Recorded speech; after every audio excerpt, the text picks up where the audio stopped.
What is the most common mistake I see? Now, what the actual fuck is up, my Fortnite connoisseurs? Welcome back to a brand new ASMR Valorant video. I'm glad you decided to click on this video, and I hope you stick around to the end. So not only can you see how this video plays out, but you can listen to my stupid ass voice for 10 to 15 minutes, however long this video turns out. Honestly, it's been a very relaxing day. I woke up today, went to the gym, got a lift in. It was a good time. I met some cool people there. I'm just kidding. I didn't actually talk to anyone. I just listened to music, like a normal fucking person.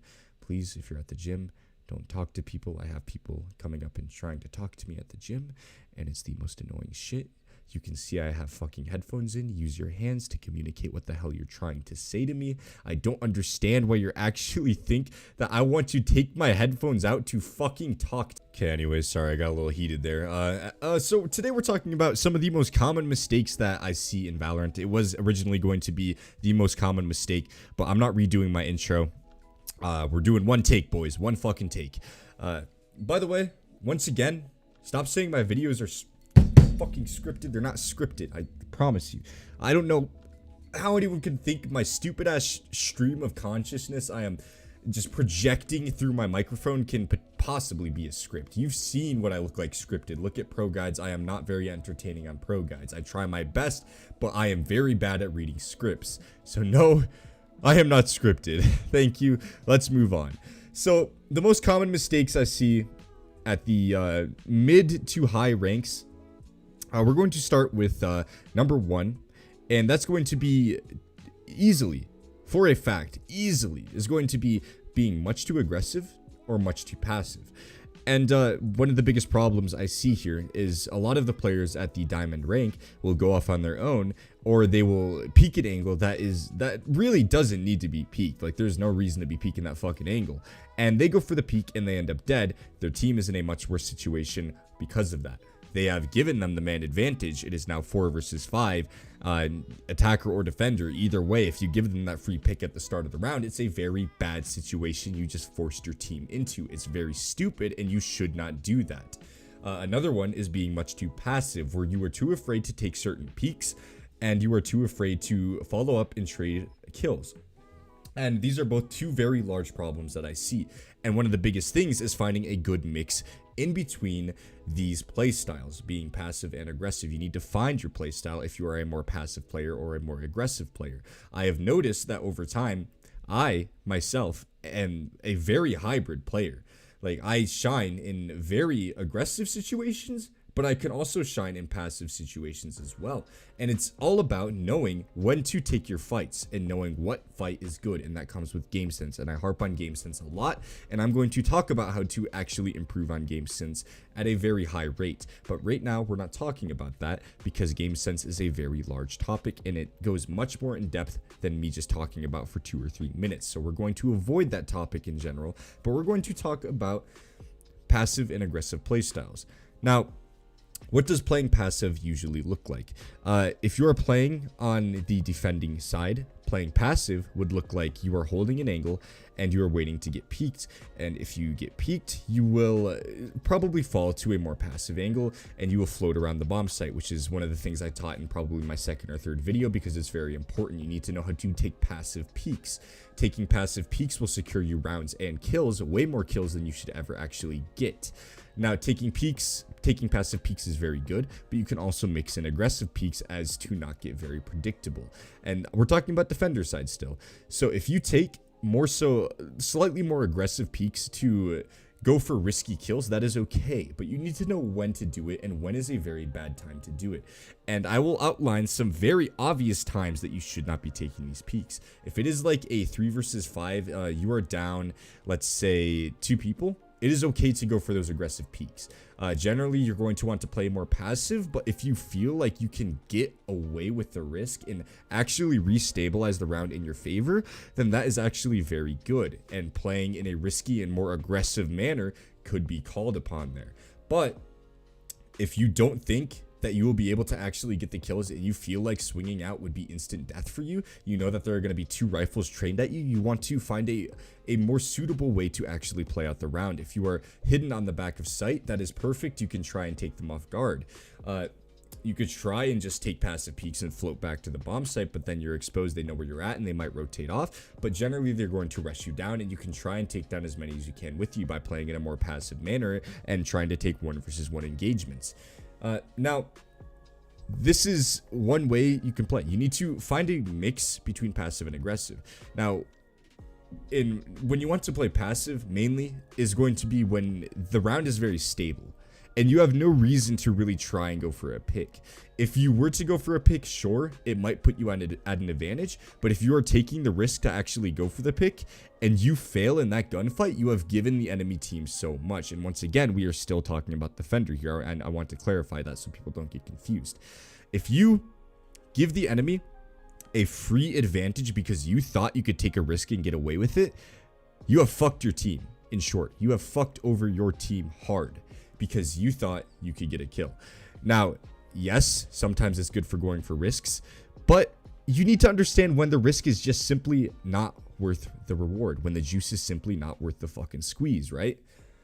So try and find a good middle ground there. That's one of the biggest things that you can do. That's my number one biggest thing I see, is people not knowing when to play passive and when to not play aggressive. And one of the biggest things also on attacking side in specific is a lot of players are too passive to the point where they won't actually trade for their teammates, and they will just watch their teammates die and they won't follow up. And trading is very important. Trading is where you basically just secure the kill that your teammate was trying to go for. It's very important that you actually follow up and try and trade kills in this game. It's very, very vital to actually winning rounds. Now, another thing with that comes into the mix of being much too aggressive on the attacking side as well.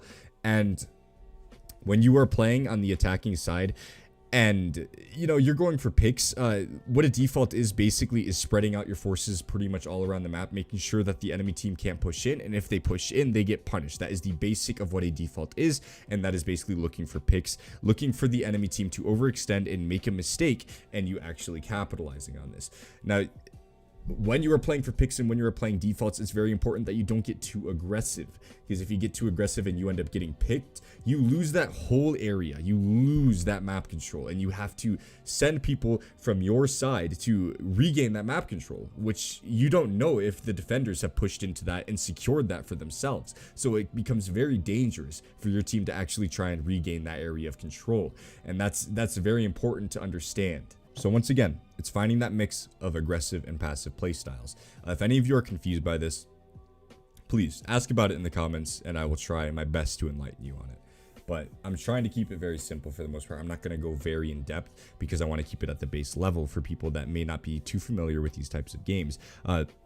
Just because you are at Diamond or Platinum or even Immortal doesn't mean you are super familiar with these types of games. I have met Immortal players that are basically brand new to the game and they don't understand the basic fundamentals, and it's very aggravating. I understand why some people don't understand the fundamentals, but one of the biggest things is when I tell them, like, hey, this is how you should have played that, like, not in a condescending manner, like you're a fucking idiot, you should have played it like this. I'm like, maybe it wasn't the best idea to go for that, could you not do that next round? And then they're like, no, actually you're wrong. I'm like, no, I simply am not wrong in this situation. It's one of those things that a lot of players just simply don't understand, and that's why I'm trying to make this video on it, to somewhat help define some lines. And when I make videos like this, please do not copy to the T what I'm trying to teach.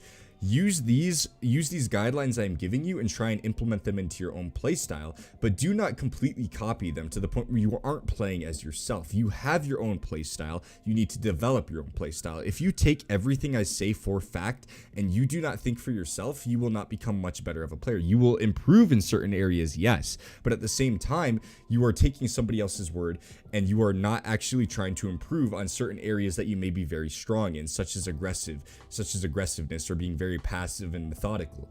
You need to understand your own playstyle. You need to learn your own playstyle, and the only way to learn your own playstyle is by playing and trying to sort of sift out what you're doing wrong and how you could actually better yourself in certain rounds that you seem to fail. And where particularly you get shut down. If you get shut down a lot on aggression, you need to tone it back and be a little bit more passive. If you get yelled at by your teammates that you're being way too passive and you're being a fucking pussy, then you need to tone in a little bit more aggression, right? It's all about fine-tuning your playstyle.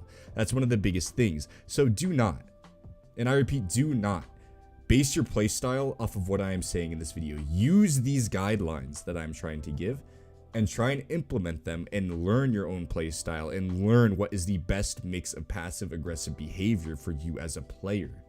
Now I'm going to talk about one more thing, and honestly, you know, I was saying that this was going to be multiple mistakes, but honestly this is turning out to be a very solid, well-rounded video that I can keep talking about. So I'm going to continue my long ass stream of consciousness and just convey even more shitty information to you guys.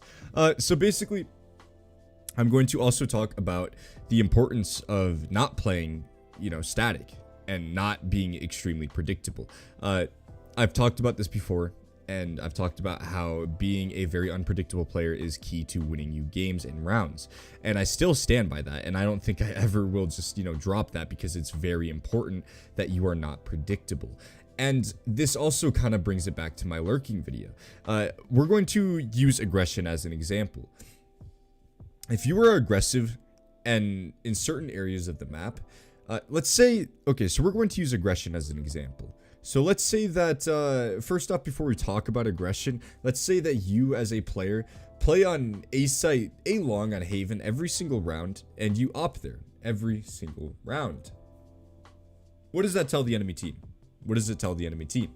It tells the enemy team that not only are you there every single round, and that will be conveyed to the enemy team very quickly. If you play there every single round, they're going to know that, and they're going to develop countermeasures to flush you out and deal with you very easily. If you are very static in your playstyle and you are very predictable, the enemy team has a very good upper hand on knowing what you are doing. Just giving them that one player that they can predict and take advantage of is very good for them. And not only can they start taking advantage of you playing in certain areas, but they can start developing certain countermeasures to not only kill you, but to gain control of that area of map you were trying to cover. So if you're playing long every single round, they're going to know you are there, they're going to smoke you out, and they're probably going to rush you down. But let's move on.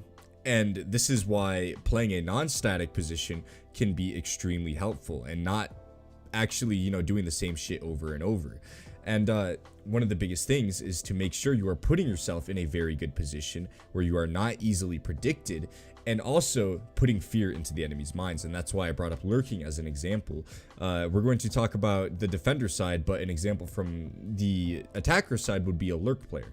And lurking, like I said in my lurk video, was easily one of my favorite roles to play in Counter-Strike, because what you are is you are the constant fear in the back of their mind. They know you are somewhere around, and even when you are not around lurking, they will think you are there somewhere, and they will be worried about you constantly, and they will be watching their backs, and they will have that constant fear in their head that there is potentially a lurk. They might even designate players towards watching certain areas of the map that a lurk could come from, not only wasting them time, but wasting them effort, and, you know, getting inside their heads and making them a little on edge, you know? So you can do the same thing on the attacker side. And basically all it is mixing aggression into your playstyle on the attacker side. And what this is, you know, playing the first couple rounds at normally, maybe not.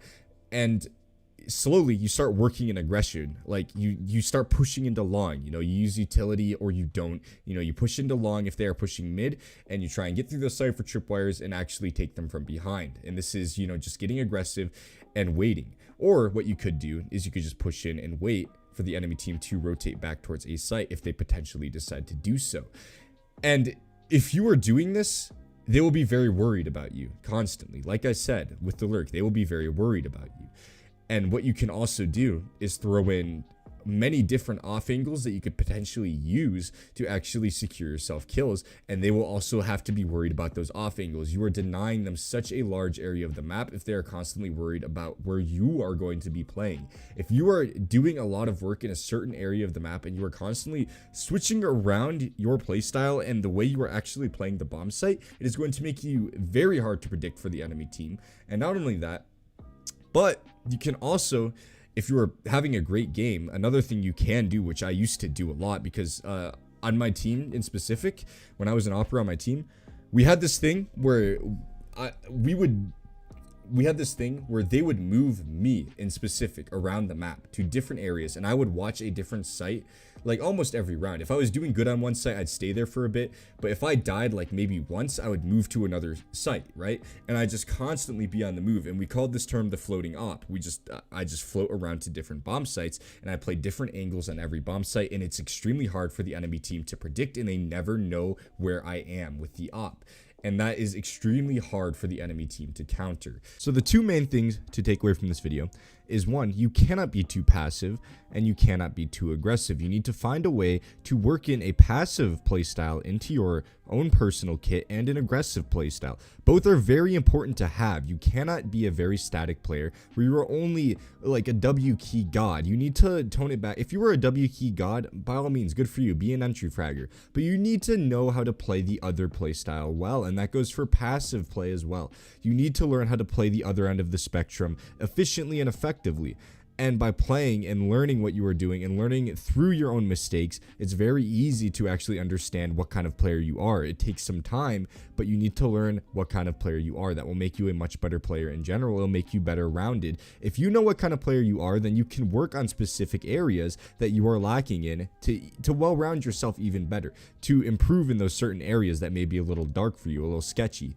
So that is one of the biggest things to take away from this. And the other big thing is you cannot be predictable. If you become predictable, that also makes you a static player. You need to learn how to play other parts of the map. You need to learn how to play other positions on the site effectively and play them very well. And that goes to show, like, learning smokes, learning lineups, learning where people are going to come from, the timings, whatnot. It goes very in depth, but at the base level, you should at least know how to play the area you're playing. If you don't play Garage on Haven very often, maybe try putting yourself in that position to play Garage on Haven so you can learn how to actually put it down. That way, if you ever need to rotate over there, you can learn how to deal with it properly. So those are the two main takeaways you should have from this video. I was going to start it off with the most common mistakes, but it went down a rabbit hole, and I eventually just got myself, talking about this one topic for like 15-20 minutes. So I'm glad y'all clicked on this fucking video, and I really hope that you enjoyed it and that you will, hit the like button, maybe just potentially. And if not, that's cool, I guess. I mean, I don't need your fucking likes, but they are always, it's always fucking, it's appreciated. So I'm gonna end the video with that. Everyone here, everyone watching this video, please, for the love of God, have a good day. Eat some good food, get some good sleep. Send me pictures of your food in the Discord. I'd love to look at it, see what you guys are taking in to fuel your bodies. Okay, all right, that's enough. Goodbye.